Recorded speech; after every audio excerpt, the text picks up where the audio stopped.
Hello dear student, what is analysis and testing of polymers? ये आपका polymer chemistry का topic है। इसमें आप केमिकल एनालिसिस के बारे में पढ़ेंगे कि केमिकल एनालिसिस कैसे की जाती है पॉलीमर की। ठीक है, analysis and testing of polymer involve various techniques to determine their chemical composition, molecular structure, physical properties and performance characteristics. Chemical analysis plays a crucial role in identifying and characterizing polymer. Some common chemical analysis technique used in polymer characterization include आपके पास analysis और testing करने के लिए polymer के लिए बहुत ज़्यादा method है। ठीक है, डिफरेंट मेथड क्या करेंगे, डिटरमाइन करेंगे कि आपके पास जो पॉलीमर है उसकी केमिकल कंपोजिशन क्या है, मॉलिक्यूलर स्ट्रक्चर कितनी है, कैसी है, फिजिकल प्रॉपर्टीज़ उसकी क्या है क्या नहीं है, और उसका जो परफॉर्मेंस का लेवल है वो कितना है। ठीक है, और ऑन द अदर हैंड हम बात करते हैं केमिकल एनालिसिस की, तो ये भी एक क्रूशियल रोल प्ले करता है कि किसके लिए, to identify and characterise polymer.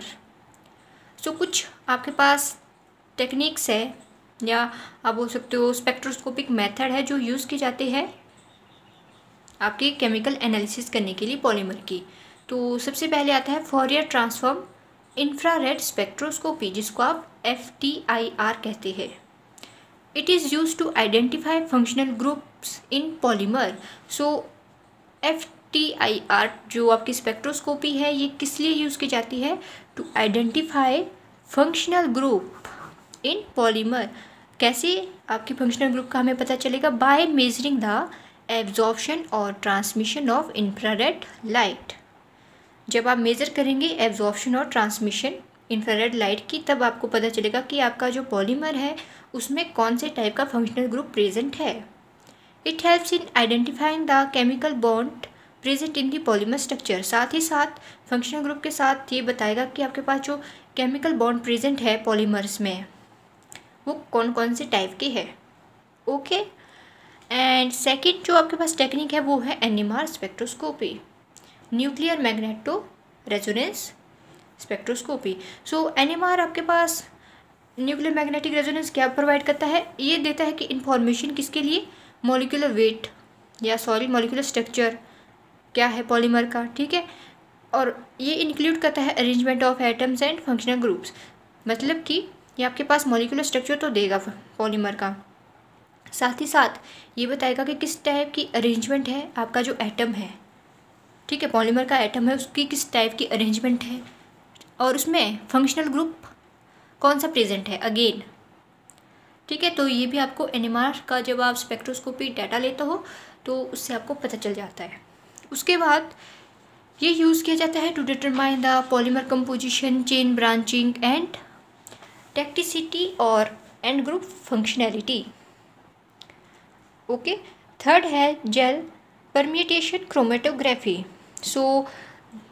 GPC किस लिए यूज़ की जाती है, to use the determine molecular weight distribution and average molecular weight of polymers. ये आपके पास जो GPC है ये यूज़ की जाती है जो आपके पास मॉलिक्यूलर वेट का डिस्ट्रीब्यूशन कैसे हो रहा है और एवरेज मॉलिक्यूलर वेट क्या है पॉलीमर्स का। इसके लिए आपके पास इस टाइप की स्पेक्ट्रोस्कोपी या आप बोल सकते हो क्रोमेटोग्राफी यूज़ की जाती है। ओके, फिर है DSC क्या स्टैंड करता है, differential scanning calorimetry. DSC measure the heat flow associated with thermal transitions in polymers such as melting, crystallization and glass transition temperature. DSC क्या आपके पास मेज़र करता है, हीट फ्लो कैसा है जो आपके साथ एसोशिएट हो रहा है थर्मल ट्रांजिशन में पॉलीमर्स में। ठीक है, जैसे आपकी मेल्टिंग हो गई, क्रिस्टलाइजेशन हो गई, ग्लास ट्रांजिशन टेम्परेचर्स।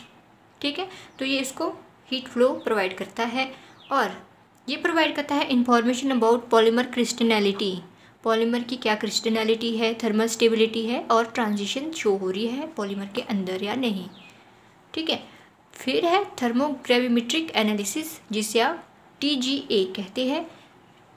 ये यूज़ किया जाता है to study the thermal stability and decomposition behaviour of polymers by measuring changes in weight as a function of temperature, मतलब कि ये जो आपके पास TGA एनालिसिस है ये यूज़ किया जाता है आपके पास कितनी थर्मल स्टेबिलिटी है पॉलीमर्स की, ठीक है, और डिकम्पोजिशन का बिहेवियर कैसा है, और ये आपको कैसे पता चलेगा जब आप इसका वेट मेज़र करोगे, ठीक है। और ये आपकी हेल्प करती है to determine the degradation temperature and stability of polymers के लिए। लास्ट है एक्सरे डिफ्रैक्शन, जिसे आप XRD कहते हैं। It use to analyse the crystal structure and morphology of polymers.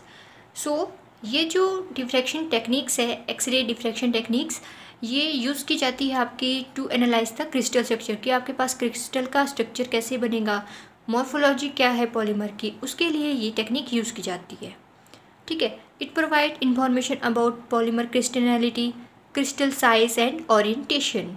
So ये किस में हेल्प करेगी, आपके पॉलीमर की क्रिस्टलिटी में हेल्प करेगी, क्रिस्टल का साइज़ क्या है उसमें हेल्प करेगी, किस टाइप की ओरिएंटेशन प्रेजेंट है आपके पॉलीमर में, उसमें भी आपको ये XRD हेल्प करेगी। ओके, सो ये थी कुछ केमिकल एनालिसिस के टाइप्स, कि आप केमिकल की एनालिसिस कैसे करते हो जो आपका सैंपल है पॉलीमर का। Thanks for watching.